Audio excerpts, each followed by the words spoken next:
Everyone, घटना चक्र हिंदी में आप सभी को स्वागत करती हूँ। तो आज का क्वेश्चन है स्थापना और कारण। स्थापना देखते हैं। पश्चिम के नए ज्ञान उदय के ने बहुस्तरीय वर्चस्ववाद को बढ़ावा दिया है। स्थापना जो है यह कथन सही है। अब हम कारण देखते हैं। उसी कारण साहित्य में विकेंद्रीकरण की प्रवृत्ति बढ़ी। कारण जो है यह भी सही है पॉइंट। तो इसका आंसर हो जाएगा सी। ए और आर दोनों सही हैं। अब हम नेक्स्ट क्वेश्चंस देखते हैं फ्रेंड्स। नारी विमर्श पर लिखने वाली पहली लेखिका कौन है? तो बंग महिला है। कौन है नारी विमर्श पर लिखने वाली पहली लेखिका? तो बंग महिला है। अब हम इस क्वेश्चंस का डिटेल देखते हैं।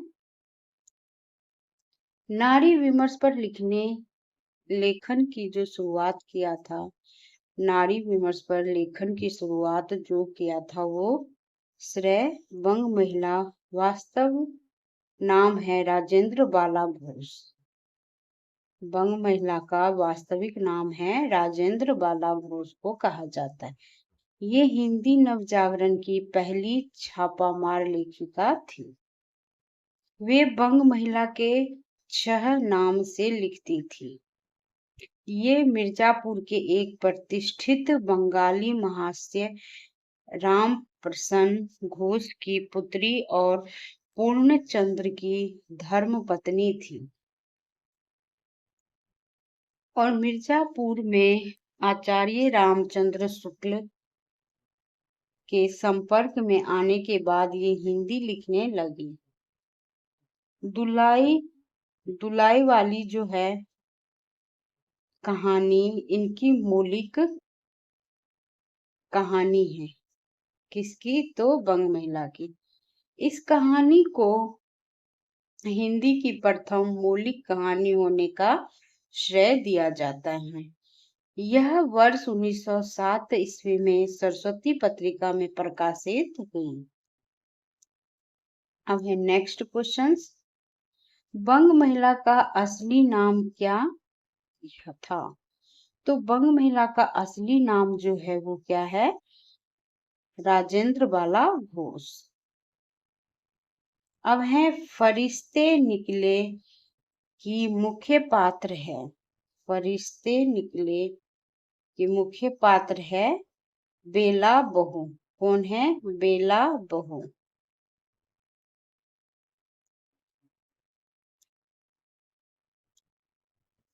अब हम इस क्वेश्चन का डिटेल देखते हैं। मैत्रेयी पुष्पा द्वारा लिखित उपन्यास फरिश्ते निकले एक तरह से यौन हिंसा की शिकार ग्रामीण स्त्रियों की कहानियों को कॉलेज है। उपन्यास में दो मुख्य पात्र हैं, बेला बहू और उजाला। ये दोनों स्त्रियां चाहती तो प्रेम है, पर उन्हें प्रेम नहीं मिलता, यौन प्रताड़ना मिलती है। यह एक कितनी दुखदाई बात है कि प्रेम चाहने वाली स्त्री को समाज यौन हिंसा का पुरस्कार देता है। कहीं इसुरी फाग चाक मैत्रेयी बेतवा बहती रही चिहार अलमा कबूतरी मैत्री पुष्पा के प्रमुख उपन्यास है। अब नेक्स्ट क्वेश्चंस देखते हैं। घूरे क लता बिने क नातन के डोल बांधे। घूरे क लता बिने क नातन के डोल बांधे जैसे शीर्षक किस लेखक ने दिया था? तो इसका आंसर हो जाएगा प्रताप नारायण मिश्र ने दिया था।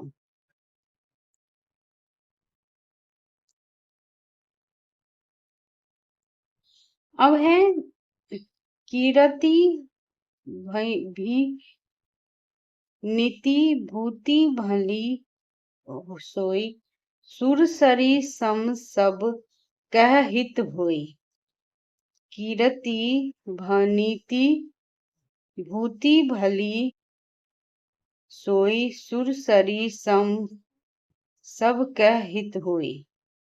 तुलसीदास की इस पंक्ति में कौन सा काव्य प्रयोजन स्पष्ट है? तो लोक मंगल स्पष्ट है। अब हम इस क्वेश्चन का डिटेल देखते हैं। कवि के रूप में तुलसीदास ने यद्यपि काव्य प्रयोजन में स्वांतः सुखाय की चर्चा की है, किंतु उनकी दृष्टि से लोकहित या लोक मंगल काव्य का मुख्य प्रयोजन है। इसलिए उन्होंने काव्य को सुरसरी के समान सबका कल्याण करने वाला कहा है। तो प्रस्तुत पंक्ति का यही निहितार्थ है। अरुण यह मधुमेह देश हमारा। अरुण यह मधुमेह देश हमारा, यह किसने कहा? तो ये कार्नेलिया ने कहा। किसने कहा? कार्नेलिया ने कहा। अब हम इस क्वेश्चन का डिटेल देखते हैं। प्रस्तुत पद्यांश जयशंकर प्रसाद कृति चंद्रगुप्त से लिया गया है, जिसमें भारत देश के विषय में कहा जा रहा है। कहने वाली यूनानी शासक सेल्यूकस की पुत्री कार्नेलिया है, जो मौर्य सम्राट चंद्रगुप्त से प्रेम करती है और उसका विवाह चंद्रगुप्त से हो जाता है। भारत के प्राकृतिक सौंदर्य और सांस्कृतिक वैभव से प्रसन्न होकर कार्नेलिया भारत को अपना देश मानने लगती है। देश प्रेम के इस गीत में प्रसाद ने एक विदेशनी के माध्यम से भारत भूमि की प्रशंसा की है। अब हम नेक्स्ट क्वेश्चन देखते हैं। अरुण यह मधुमेह देश हमारा गीत प्रसाद जी की किस कृति में है? तो चंद्रगुप्त में है। अरुण यह मधुमेह देश हमारा नामक गीत प्रसाद के किस नाटक का है? तो इसका आंसर हो जाएगा चंद्रगुप्त नाटक से है। जयशंकर प्रसाद के किस नाटक में कार्नेलिया विदेशी पात्र है? तो चंद्रगुप्त नाटक में। निम्नलिखित में से एक कथन गलत है। तो एक कथन जो गलत है वो कौन सा है? इरावती प्रसाद द्वारा लिखी गई कहानी नहीं है, यह कथन जो है यह गलत है। और सही कौन सा है? कात्यायनी जो है वो जयशंकर प्रसाद द्वारा लिखा गया महाकाव्य है और आंसू भी जयशंकर प्रसाद द्वारा रचित खंड काव्य है और ये पॉइंट भी सही है। और काव्य कला तथा अन्य निबंध जयशंकर प्रसाद द्वारा रचित निबंध संग्रह है, ये पॉइंट भी सही है, लेकिन डी जो है यह गलत है।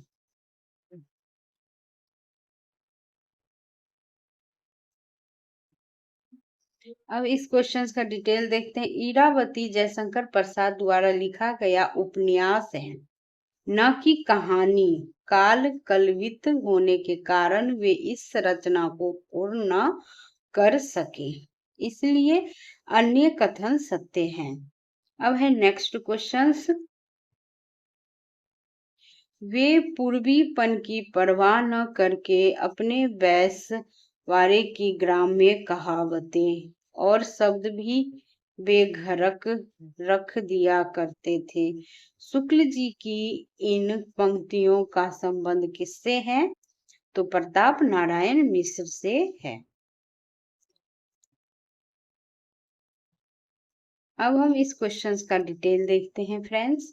उपयुक्त पंक्तियों के संबंध में शुक्ल जी प्रताप नारायण मिश्र के बारे में कहते हैं, इन्होंने भी उर्दू के उन्हीं शब्दों को लिया है जिनका चलन हिंदी में पूर्व काल से था। जिसका चलन जो था वो हिंदी में पूर्व काल से था। इनकी भाषा में विशेष सजीवता और बोलचाल का चलतापन है।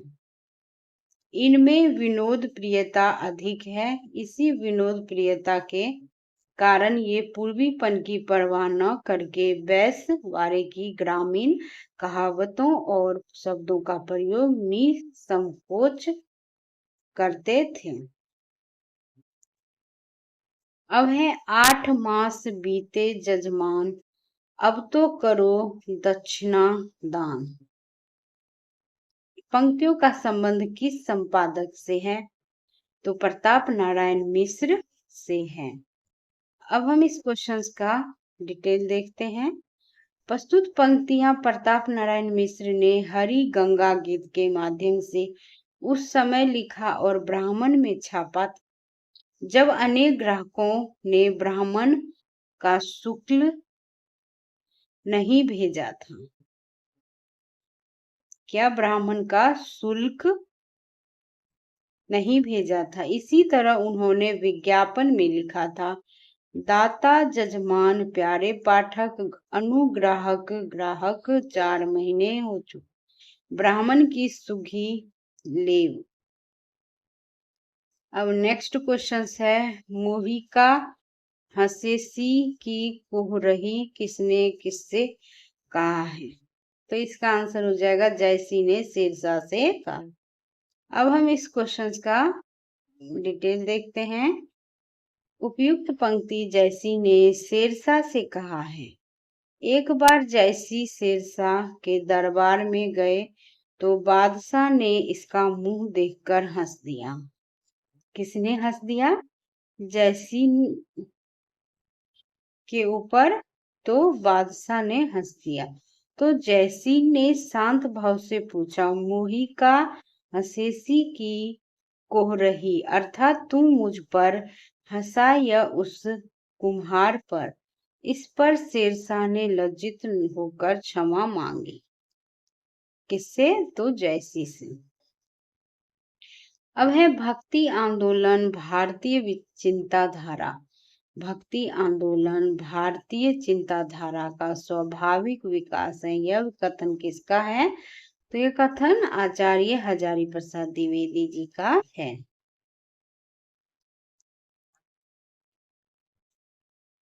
अब है मैं पुनि निज गुरु सुन सुनी कथा सो सुकर खेत।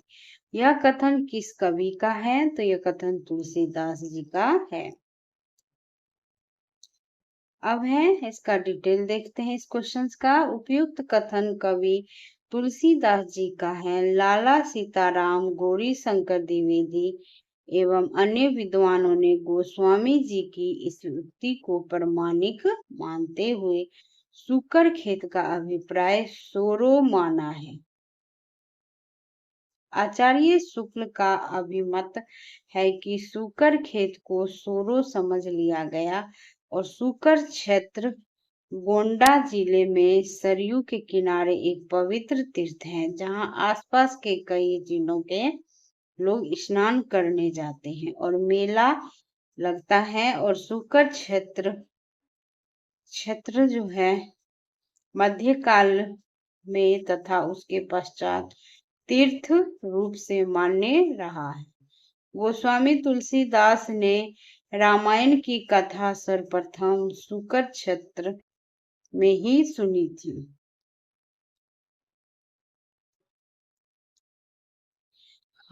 जब हम प्रीति उदारता और भल मन साहत का बर्ताव करते हैं तब भी वे यही समझते हैं कि हम उनसे घृणा कर रहे हैं और हम चाहे उनका जितना ही उपकार करें बदले में हमें अपकार ही मिलेगा। यह कथन किस निबंध से लिया गया है? तो ईर्षा तू न गई मेरे मन से, इस निबंध से लिया गया है। अब है साहित्य जनता की चित्तवृत्ति का संचित प्रतिबिंब है। इस पंक्ति के सही लेखक हैं तो रामचंद्र शुक्ल। कौन है? तो रामचंद्र शुक्ल। अब हम इस क्वेश्चन का डिटेल देखते हैं। साहित्य जनता की चित्तवृत्ति का संचित प्रतिबिंब है। इस पंक्ति के लेखक रामचंद्र शुक्ल हैं और यह पंक्ति हिंदी शब्द सागर की भूमिका के रूप में लिखी गई है। भक्तन को कहाँ सिकरी सो काम आवत जात पन्हैया टूटी विसरी गयो हरि राम। ये किसकी प्रसिद्ध पंक्ति है? तो ये कुंभन दास जी का है। किसका है? कुंभन दास जी का।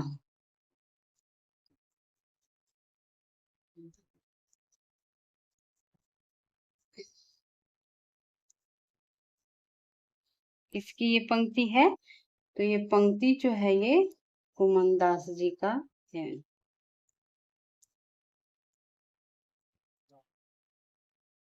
अब हम इस क्वेश्चन का डिटेल देखते हैं।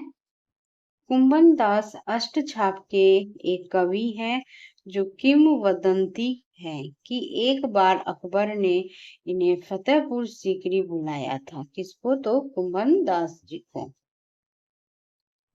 सम्राट की भेजी हुई सवारी पर न जाकर ये पैदल ही गए और जब सम्राट ने इनका कुछ गायन सुनने की इच्छा प्रकट की तो इन्होंने उपयुक्त पंक्तियां सुनाई। इस पर अकबर ने प्रसन्न होकर कुछ मांगने को कहा तो उन्होंने सबसे पहले ये इच्छा प्रकट की कि भविष्य में मुझे सीकरी न बुलाया जाए।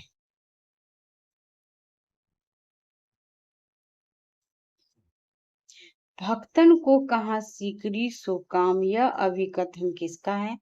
तो यह अभिकथन जो है ये कुंभन दास जी का है। दिनकर की कौन सी काव्य कृति भीष्म पितामह और धर्मराज के संवाद के रूप में रचित है? तो कुरुक्षेत्र। क्या है? कुरुक्षेत्र। अब हम इस क्वेश्चन का डिटेल देखते हैं। कुरुक्षेत्र रामधारी सिंह दिनकर द्वारा रचित विचारात्मक काव्य है। क्या है? विचारात्मक काव्य। इसमें भीष्म पितामह और धर्मराज युधिष्ठिर के संवाद हैं। इस रचना में महाभारत कुरुक्षेत्र के भीषण नरसंहार के पश्चात युधिष्ठिर कहते हैं कि यदि अपने अहंकार और अपमान के प्रतिशोध आकर हम युद्ध में लिप्त न होते तो नरसंहार बचाया जा सकता था।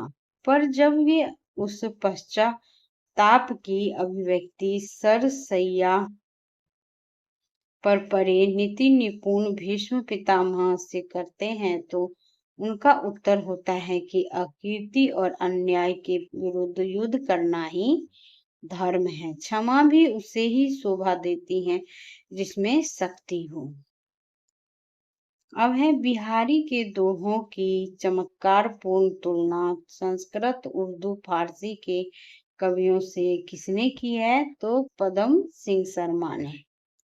अब हम इस क्वेश्चन का डिटेल देखते हैं और आज का लास्ट क्वेश्चन है। पदम सिंह शर्मा को तुलनात्मक समीक्षा का प्रवर्तक माना जाता है। इन्होंने जुलाई 1907 ईस्वी में सरस्वती में बिहारी और फारसी कवि सादी की तुलना की थी। इसके बाद संस्कृत और हिंदी कविता में बिंब प्रतिबिंब भाव भिन्न भिन्न भाषाओं में समानार्थी पद आदि निबंधों में तुलनात्मक आलोचना के कार्य को आगे बढ़ाते रहे। इसी क्रम में उनकी प्रसिद्ध कृति बिहारी सतसई तुलनात्मक अध्ययन प्रकाशित हुई जिसमें उन्होंने बिहारी की तुलना संस्कृत प्राकृत उर्दू और तथा हिंदी के कवियों से की है। वीडियो देखने के लिए friends thank you so much. अगर वीडियो पसंद आए तो लाइक और सब्सक्राइब और वीडियो को अधिक से अधिक शेयर करना ना भूलें। वीडियो देखने के लिए थैंक यू सो मच।